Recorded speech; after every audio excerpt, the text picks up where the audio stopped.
Good afternoon. Today I'd like to provide an update on the crisis involving Russia and Ukraine. From the beginning of this crisis, I have been absolutely clear and consistent. The United States is prepared no matter what happens.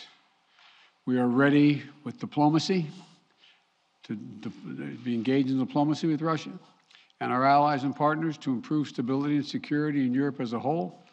And we are ready to respond decisively to Russian attack on Ukraine, which is still very much a possibility. For all the events of the last few weeks and months, this has been our approach, and it remains our approach now. So today I want to speak to the American people about the situation on the ground, the steps we've taken, the actions we're prepared to take, and what's at stake for us and the world, and how this may impact on us here at home. For weeks now, together with our allies and partners, my administration has engaged in non-stop diplomacy. This weekend, I spoke again with President Putin to make clear that we are ready to keep pursuing high-level diplomacy, to reach written understandings among Russia, the United States, and the nations of Europe to address legitimate security concerns, if that's his wish. Their security concerns and ours. President Putin and I agreed that our team should continue to engage toward this end, along with our European allies and partners. Yesterday, the Russian government publicly proposed to continue the diplomacy. I agree. We should give the diplomacy every chance to succeed. And I believe there are real ways to address our respective security concerns. The United States has put on the table concrete ideas to establish a security environment in Europe. We're proposing new arms control measures, new transparency measures, new strategic stability measures. These measures would apply to all parties, NATO and Russia alike. We're willing to make practical, result-oriented steps that can advance our common security. We will not sacrifice basic principles, though. Nations have a right to sovereignty and territorial integrity. They have the freedom to set their own course and choose with whom they will associate. But that still leaves plenty of room for diplomacy and for de-escalation. That's the best way forward for all parties, in our view. We'll continue our diplomatic efforts in close consultation with our allies and our partners. As long as there is hope of diplomatic resolution that prevents the use of force and avoids incredible human suffering that would follow, we will pursue it. The Russian defense minister reported today that some military units are leaving their positions near Ukraine. That would be good, but we have not yet verified that. We have not yet verified the Russian military units are returning to their home bases. Indeed, our analysts indicate that they remain very much in a threatening position. And the fact remains, right now, Russia has more than 150,000 troops encircling Ukraine and Belarus and along Ukraine's border. An invasion remains distinctly possible. That's why I've asked several times that all Americans in Ukraine leave now before it's too late to leave safely. It is why we have temporarily relocated our embassy from Kyiv to Lviv in western Ukraine, approaching the Polish border. And we've been transparent with the American people and with the world about Russia's plans and the seriousness of the situation so that everyone can see for themselves what is happening. We've shared what we know and what we're doing about it. Let me be equally clear about what we are not doing. The United States and NATO are not a threat to Russia. Ukraine is not threatening Russia. Neither the U.S. nor NATO have missiles in Ukraine. We do not have plans to put them there as well. We're not targeting the people of Russia. We do not seek to destabilize Russia. To the citizens of Russia, you are not our enemy. And I do not believe you want a bloody, destructive war against Ukraine, a country and a people with whom you share such deep ties of family, history, and culture. 77 years ago, our people fought and sacrificed side by side to end the worst war in history. World War II was a war of necessity. But if Russia attacks Ukraine, it would be a war of choice or a war without cause or reason. I say these things not to provoke, but to speak the truth, because the truth matters. Accountability matters. If Russia does invade in the days and weeks ahead, the human cost for Ukraine will be immense. And the strategic cost for Russia will also be immense. If Russia attacks Ukraine, it'll be met with overwhelming international condemnation. The world will not forget that Russia chose needless death and destruction. Invading Ukraine will prove to be a self-inflicted wound.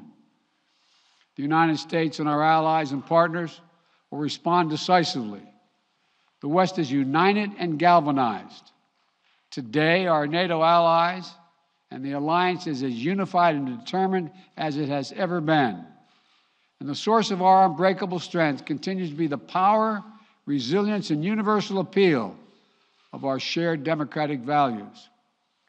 Because this is about more than just Russia and Ukraine. It's about standing for what we believe in, for the future we want for our world, for liberty, the right of countless countries to choose their own destiny, and the right of people to determine their own futures, for the principle that a country can't change its neighbors' borders by force. That's our vision. And toward that end, I'm confident that vision, that freedom, will prevail. If Russia proceeds, we will rally the world to oppose its aggression. The United States and our allies and partners around the world are ready to impose powerful sanctions on export controls, including actions that we did not pursue when Russia invaded Crimea in eastern Ukraine in 2014. We will put intense pressure on their largest and most significant financial institutions and key industries. These measures are ready to go as soon and if Russia moves. We'll impose long-term consequences that will undermine Russia's ability to compete economically and strategically. And when it comes to Nord Stream 2, the pipeline that would bring natural gas from Russia to Germany, if Russia further invades Ukraine, it will not happen. While I will not send American servicemen to fight in Ukraine, we have supplied the Ukrainian military with equipment to help them defend themselves. We provided training and advice and intelligence for the same purpose. And make no mistake, the United States will defend every inch of NATO territory with the full force of American power. An attack against one NATO country is an attack against all of us. And the United States' commitment to Article 5 is sacrosanct. Already, in response to Russia's buildup of troops, I've sent additional U.S. forces to bolster NATO's eastern flank. Several of our allies have also announced they'll add forces and capabilities to ensure deterrence and defense along NATO's eastern flank. We will also continue to conduct military exercises with our allies and partners to enhance defensive readiness. And if Russia invades, we'll take further steps to reinforce our presence in NATO, reassure us for our allies, and deter further aggression. To be clear, if Russia decides to invade, that would also have consequences here at home. But the American people understand that defending democracy and liberty is never without cost. This is a cause that unites Republicans and Democrats. And I want to thank the leaders and members of Congress of both parties who've forcefully spoken out in defense of our most basic, most bipartisan, most American principles. I will not pretend this will be painless. There could be impact on our energy prices.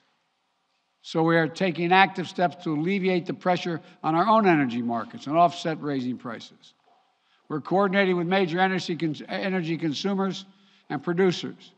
We're prepared to deploy all the tools and authority at our disposal to provide relief at the gas pump. And I'll work with Congress on additional measures to help protect consumers and address the impact of prices at the pump.